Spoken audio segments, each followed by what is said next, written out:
trying to be last year, but I just looked up, now I'm on.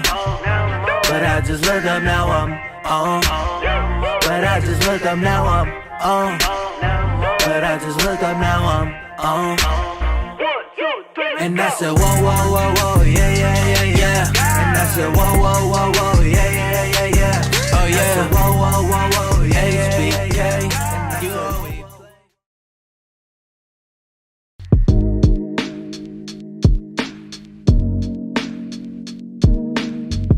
Welcome back to another episode of It's On with John. We're here with Ruiz of Denim. We're gonna go ahead and start this interview, let you guys know what inspires him, what inspires his brand, and get into a few questions, all right? So Denim's been around since 2009. Yep. But you've been around this whole business since a child. Can you kind of tell me about your childhood growing up? I grew up in this. I was introduced to this environment like really early on, and it was just hectic.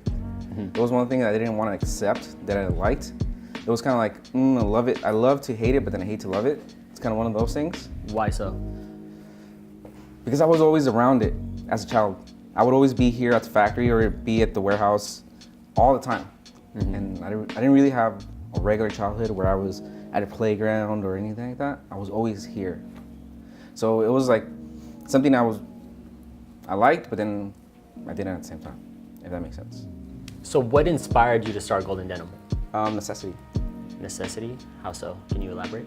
When I started Denim was around the same time when all the jobs, manufacturing jobs, were being sent overseas, and I have a pretty big team that relies on me to provide for them. So I kind of took initiative and started something because I had an idea of like designs and like what was hot. Yeah. So I just jumped in. And ran with that and just started in Denim. deep end.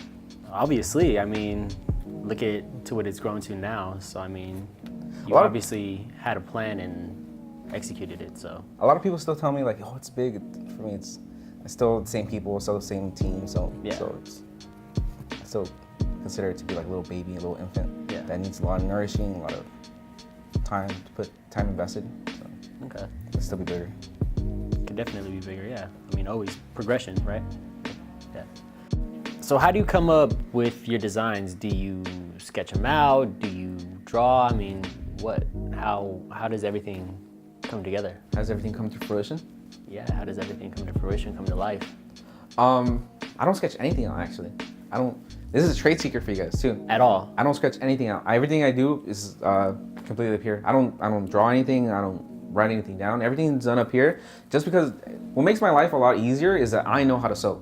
I know how to put things together. I know how to make a pant from scratch, from nothing to something.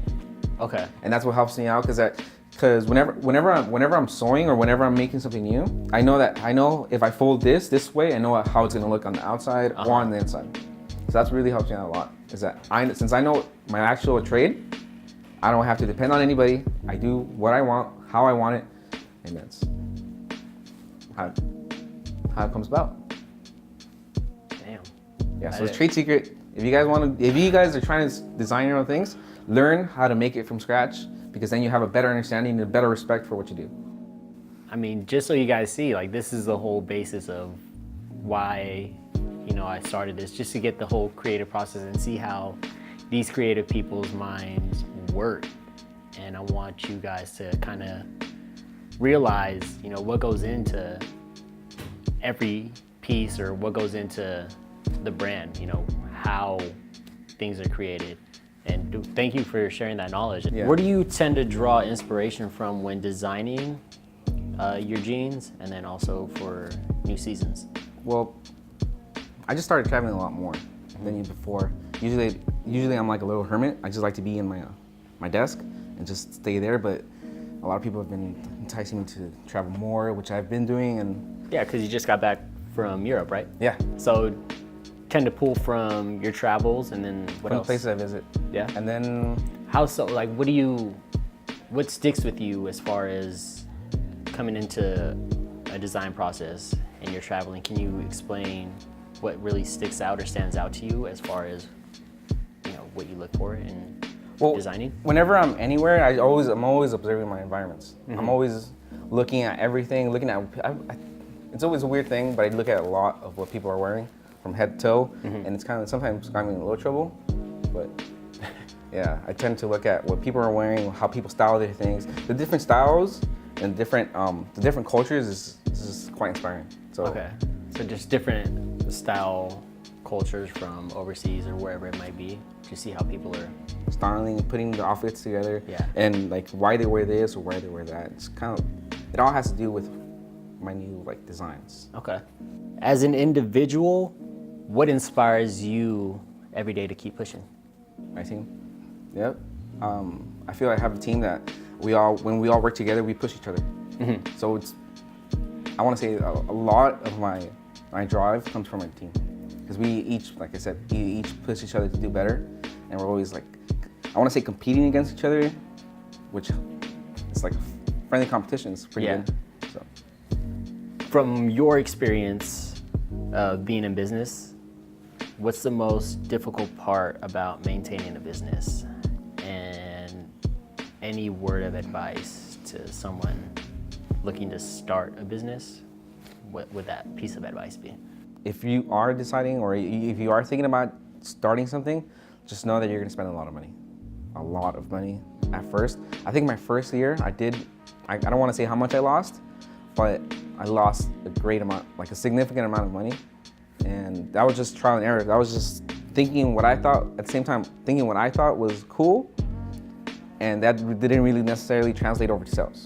Okay. So you just need to learn your market, I feel. That's one thing, you need to learn your market, have an idea of what you're gonna do, create a plan, and execute. I want to talk about a certain night.